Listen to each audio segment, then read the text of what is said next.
घरीच tomato ketchup बनवायचं आहे. चला तर मग बघू रेसिपी.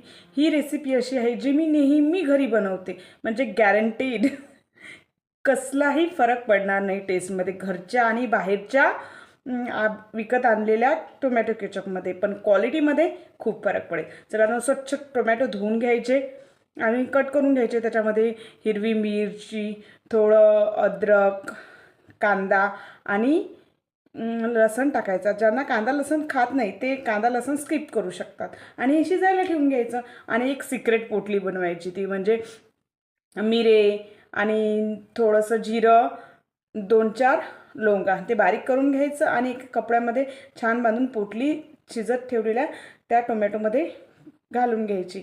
नंतर ते सर्व शिजल्यानंतर पोटली छान बाहेर काढायची थंड झाल्यानंतर आणि त्यातला रस त्याच्यामध्ये टाकून द्यायचा आणि पोटली साईडला ठेवून द्यायची. ते तुम्ही भाजीत वगैरे वापरू शकता. नंतर ते बारीक करून घ्यायचं छान आणि चाळणीनं गाळून घ्यायचं. बाहेरचं आपण टोमॅटो केचप आणतो, पण त्याच्यावर आपल्याला एवढा विश्वास नसतो की याच्यामध्ये कोणते इन्ग्रेडियंट्स असतील. आपण आपल्या मुलांना देतो म्हटल्यावर त्याची तर खात्री हवीच. जर घरी बनवत असेल तसंच, तर मग घरी का नाही बनवायचं, म्हणूनच मी घरीच बनवत असते. आणि छान गाळल्यानंतर त्याच्यामध्ये मी गॅसवर चढवून दिलं, ते गाठ राहणार नाही याची काळजी घ्यायची. आणि त्याच्यामध्ये साखर, थोडंसं चवीपुरतं मीठ आणि तिखट टाकायचं. नंतर ते घट्ट होत येईल तसं त्याच्यामध्ये विनेगर टाकायचं.